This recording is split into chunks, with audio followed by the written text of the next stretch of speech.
In today's video we will cover everything you need to know about crop farming in Albion Online, including information about farming plots, the types of seeds you might want to farm, the difference between farming and herbalism and much more.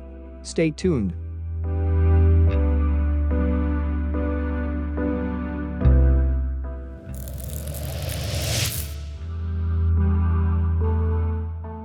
To start with obvious things.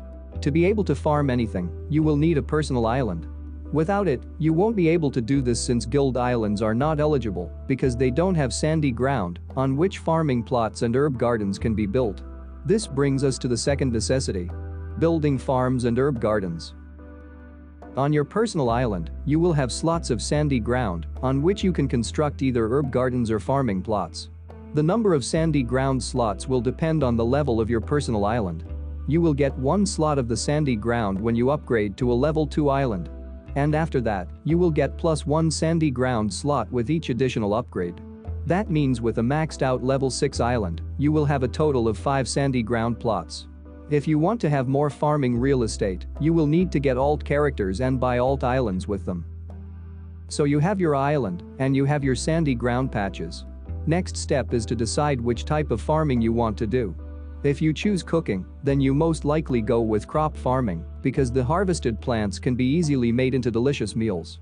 On the other hand, if you prefer potion brewing, you should build herb gardens, and that way you will always have a handy supply of herbs for your health and energy potions. A farming plot is super easy and cheap to construct. You just need 15 rough stone and the same amount of rough logs. Herb garden is a bit more costly, with 25 rough stone and logs. Plus, since it's a tier 2 building, you will need an additional 25 tier 2 stone blocks and planks. After you finish building the first farming plot or herb garden, a farming merchant will spawn on your island near the end of the northern road. You can buy all the crops from him, although you can usually find them for a cheaper price at the marketplaces.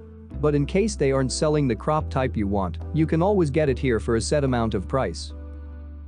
To fill up one farming plot or herb garden, both of which contains 9 patches, you will need 9 seeds. These can be all the same type, or you can vary them as much as you like.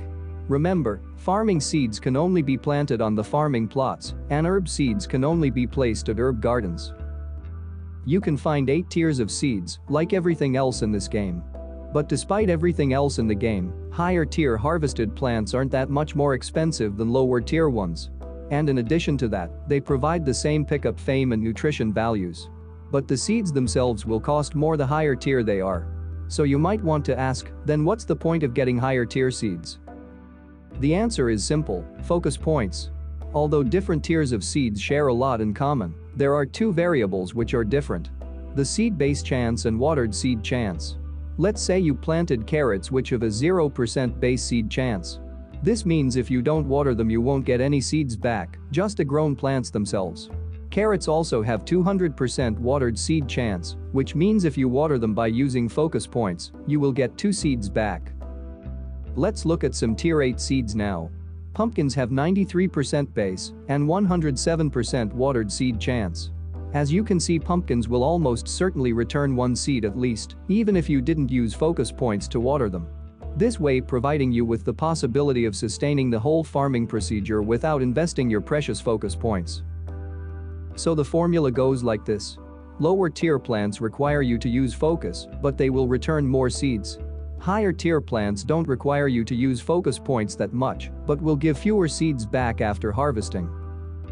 After you planted your seeds, they will take 22 hours to become fully grown. You can use focus points at this stage anytime to increase the seed return chance.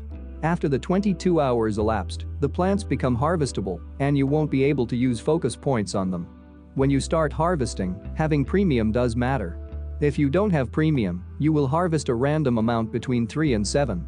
If you have premium, that goes up to 4 and 10, with a little extra chance to get some more. When you harvest your crops, you will also have a 10% chance to find an earthworm. You can craft fishing bait with it or sell it at the marketplace. After farming the plants, you have to put them to use. If you keep animals on your island, it's a good idea to have at least one farming plot dedicated to crops so you can feed them with the plants you farmed. If you don't plan on keeping animals, you can always cook with the plants or brew potions with the herbs. If you don't have further plans with the plants you farmed, you can always sell them at the marketplaces for profit. That's pretty much everything that you might want to know about farming in Albion Online. If you have further questions, post them in the comments below, and we will try to answer. Now I wish you good luck on getting the next patch of carrots. See you next time. Thanks for watching, ladies and gentlemen. Leave a like if you liked, dislike if you didn't. If you have something to say, don't keep it to yourself, just post a comment. And of course, subscribe if you want to see more content like this. Goodbye.